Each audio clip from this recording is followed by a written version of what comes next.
Hello everybody, my name is Arne. I'm from the University of Mainz in Germany, and our group does a lot of numerical modeling. In the last few years we also moved towards magmatic systems, so that is what I want to show today. So the question that a lot of you may have for me is why? How can numerical models help us? And they allow us to do experiments that we cannot do in the lab. We could not build a lab scale model of a magmatic system that has the correct pressures, temperatures, and timescales. But in a computer we can. And the other question that you may have is, what do we need for that? And the answer is quite simple. We need a lot of data. We need all we can get from seismology, from gravity, petrology, all the things that are listed here. We are always looking for them and we really need them. And today I also want to demonstrate how using different data sets and also using different models can really help us maximize our knowledge gain. So the area that we are interested in is the Puna Plateau in South America and the Andes. And the reason for that is that seismic imaging sees this huge magma body in the crust, which is about 200 kilometers in diameter. And we also have INSA data about surface deformation. If you've never heard of that, just read this color bar as vertical velocity. So we have an area that is uplifting in the center, and it's surrounded by this diffuse ring of subsidence. And this signal has been quite stable over more than 20 years of observations. So if we want to set up a numerical model, we need some kind of starting geometry, and the central part of that will be the magma body. So we can look at seismic imaging. This is an S-wave model of the area, and we could extract this geometry for the magma body. We could just use that, or we also consider gravity anomalies, or in this case boogie anomalies, because they can tell you something about densities below the surface.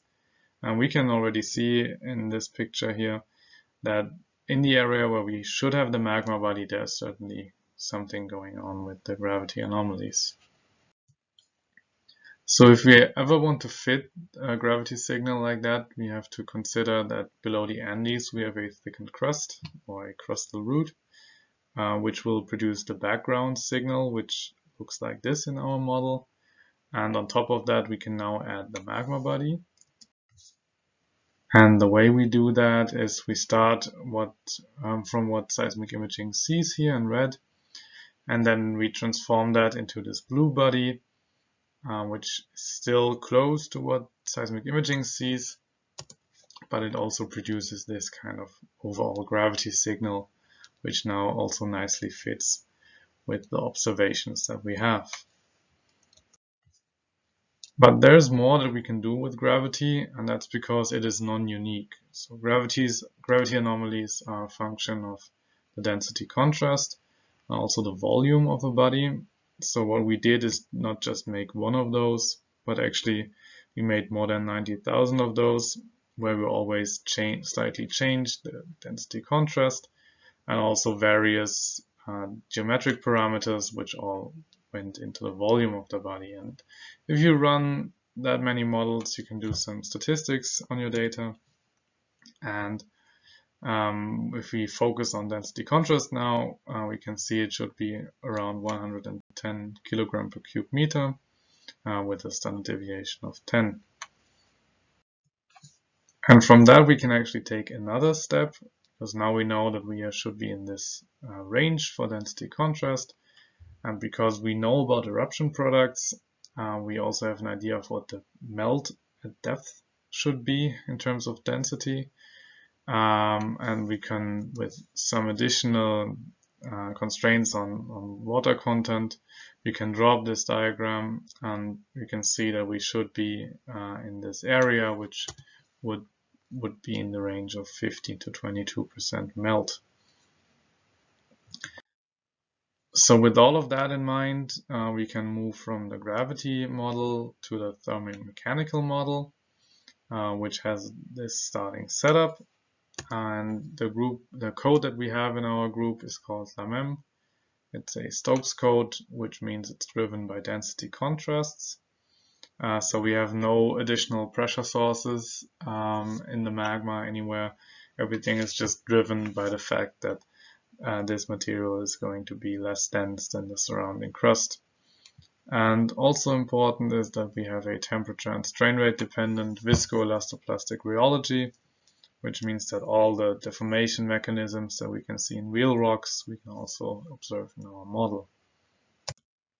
Now, if we run that, we get surface velocities, and we can transform them into this LOS velocity, which we get from the INSAR data, and compare it to the data. And we can see that for one of our early models, it did not really fit. We have some area that's uplifting, we have some area that's subsiding, but in general, it's all in the wrong place, all in the wrong shape. So I took another look at my magma body. This is an east-west slice through it, and it's also vertically exaggerated. It's actually much flatter, but you can see the central rise, which they also see in seismic imaging. And my idea was that maybe it might also look like that. So this is something that we could not really distinguish in the gravity data.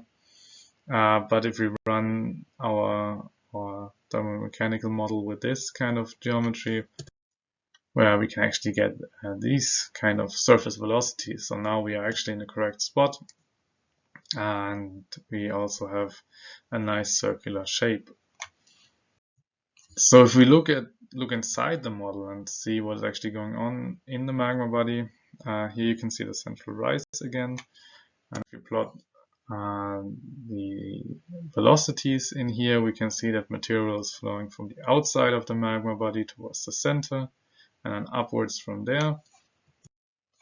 And if we plot the crustal velocities on top of that, we can see that we have this central block that's going up, and because we drain material from here and here, this material is sinking down, which creates these surface velocities. Now, we saw before that the central rise seemed to play a central role, and what I did here is play around with the width a bit. So here I decreased the width by 50%. And we can see we still have the same kind of flow pattern, but everything is much weaker. The velocities are much lower, and we can see the same at the surface. Same signal, but the amplitude is just much lower. So we can see that this flow inside the magma body should be crucial for what we see at the surface. And one more thing that we can do with our thermomechanical model is identify the key parameters. If you have a model that reproduces something that's close to the data, you can start running it more times, and every time you change one parameter and see how it changes the result. And that's what I did for all the parameters, and plotted them up like this. And essentially the y-axis tells you how important this parameter is for the solution. And we can look at them and essentially identify 4 groups. So these parameters describe the rheology of the upper crust.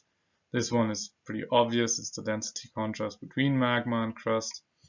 Also, the geometry of the central rise is important, and of course the rheology of the magma body. So to summarize, we created a geometry which is consistent with both seismic imaging and gravity data. From the gravity modeling, we get an idea about density contrast and also melt content from that. And from combining our dynamic modeling and the INSAR data, we can see that the central rise of the magma body is very important.